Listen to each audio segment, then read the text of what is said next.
ఓం నమో భగవతే మహాయోగి శ్రీ అరవిందో మహాభినిష్క్రమణ 1950 డిసెంబర్ 5వ తారీఖున శ్రీ అరవిందులు వారి దేహత్యాగాన్ని చేశారు.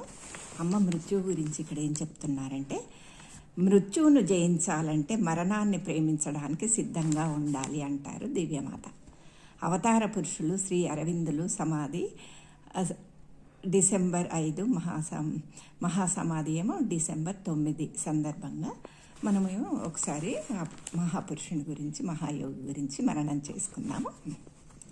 శ్రీ అరవిందుల వారు 1872 ఆగస్టు 15న కలకత్తాలో జన్మించారు. మనకు స్వాతంత్రం కూడా వారి జన్మదినం రోజునే 1947లో వచ్చారు. ఇంగ్లీష్ విద్యకై ఇంగ్లాండ్ పంపబడ్డారు. వారికి 7 సంవత్సరాలు ఉన్నప్పుడే డాక్టర్ కృష్ణధన్ ఘోష్ అతన్ని అక్కడ వాళ్ళిద్దరు అన్నలతో పాటు బరిన్ ఘోష్, మన్మోహన్ ఘోష్ వారితో పాటు ఇతన్ని ఇంగ్లాండ్కి పంపించడం జరిగింది.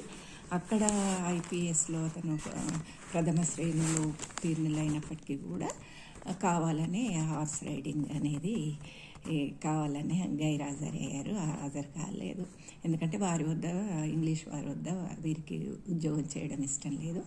ఆ తర్వాత 1893లో ఇండియాకి రావడము, ఇక్కడ అడుగు పెట్టగానే వారికి ప్రశాంతత అనేది ఏర్పడిందని వారు చెప్పారు. పోర్బందర్లో వారి కాలు మోపగానే ఆ తర్వాత గయక్వాడ్ మహారాజ్ వద్ద అనేక ఉద్యోగాలు చేయడము, వైస్ ప్రిన్సిపల్గా, వారికి సెక్రటరీగా అనేక అనుభవాలు కూడా అక్కడ పొందడము, నిర్వాణ స్థితిని, అలాగే ఆదిశంకరాచార్య శృంగుభంగం దగ్గర అద్వైత అంటే జగన్మిథ్య బ్రహ్మసత్యం అనే అద్వైత స్థితిని వారు పొందారు. ఆ తర్వాత కావాలని వీరు ఒక కొదమ సింహంలాగా ప్రత్యక్ష రాజకీయాల్లో పాల్గొన్నప్పుడు కావాలని వీరి మీద ఆలిపూర్ బాంబు కేసు పెట్టి నేరారోపణపై జైల్లో పెట్టడం జరిగింది వీరిని. అప్పుడు వారు ఒక ముద్దాయిగా వెళ్ళిన అతను ఒక యోగిగా సంవత్సరం పాటు జైలు జీవితం గడిపి బయటికి రావడం జరిగింది. ఆ తర్వాత 1910 ఏప్రిల్ 4న వారి యోగ సాధనను కొనసాగించడానికి వారు పాండిచ్చేరి వెళ్ళారు.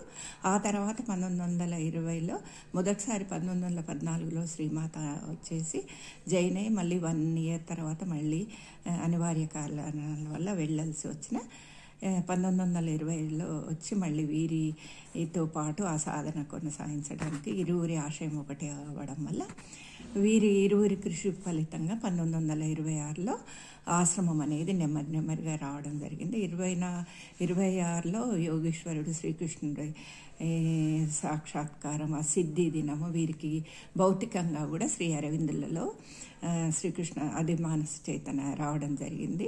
అప్పుడు శ్రీ అరవిందుల వారు అంటారు, కృష్ణుడు Srikrishna is double to me అని అంటారు. అప్పుడు బాధ్యతలన్నీ శ్రీమాత దగ్గర ఒప్పజెప్పేస్తే అప్పుడు అనేక మంది సాధకులు రావడం జరిగింది. 2వ ప్రపంచ యుద్ధము విధంగా అలాంటి సంఘటనల వల్ల చాలామంది సాధకులు అక్కడ వచ్చి జాయిన్ అవ్వడం వల్ల ఈ ఆశ్రమం అనేది నెమ్మదిగా శ్రీమాత ఆధ్వర్యంలో పురోభివృద్ధి చెందారు.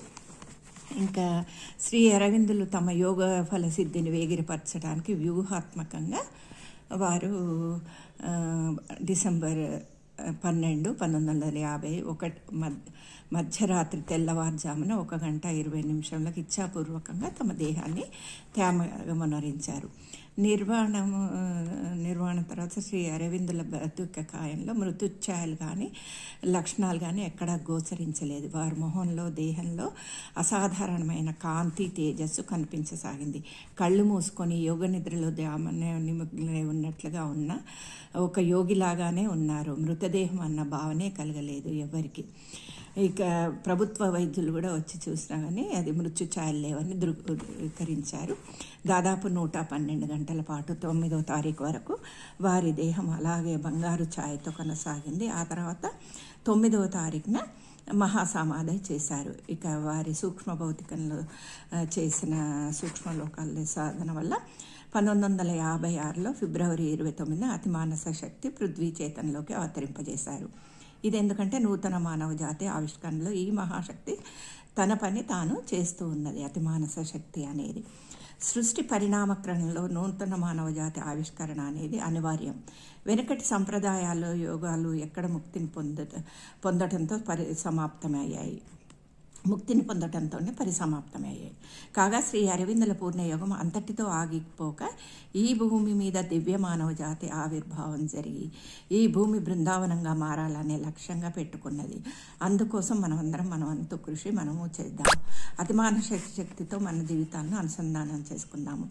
శ్రీ అరవిందులు మహాసమాధి గావింపబడిన తర్వాత అమ్మ వారి శిలాఫలకంపై ఇలా రాశారు రిలాక్స్ మీద: సర్వాతీతుడైన ప్రభుకు భౌతిక ఆచ్ఛాదనగా ఉన్న మీకు మా అనంత కృతజ్ఞతాభివందనాలు. మన కొరకు ఎంతో పాటుపడి కృషి చేసి పోరాడి కష్టములను అనుభవించి ఆశించి సర్వప్రయత్నములు గావించి సమస్తము సిద్ధము చేసి సాధించి ఉండిరో అంతటి మిమ్మల్ని మేము చేయవలసిన దాన్ని అంతటిని ఒక్క క్షణం కూడా మరవమని మీ ముందు శిరస్సు వంచి ప్రణమిల్లుతున్నాము అని అమ్మ ఆ శిలాఫలకంపై రాయించారు. అలాగే దైవంతో సంబంధాన్ని నెలకొల్పుకునేందుకు సంబంధాన్ని అంధవిశ్వాసం అవసరం లేదు అని అంటారు. అంటే మనం శ్రీ అరవిందుల భావజాలానికి మాతా అరవిందుల భావజాలానికి అనుగుణంగా మనం నడుచుకుంటూ ఆ విధంగా మన లక్ష్య సాధన దివ్య జీవిత లక్ష్య సాధనని మనం నెరవేర్చాలి అని అందరం ఆశిస్తున్నాం. ఆ కృషిలో మనం అందరం భాగస్వాములు అవ్వాలి అని. ధన్యవాదాలు.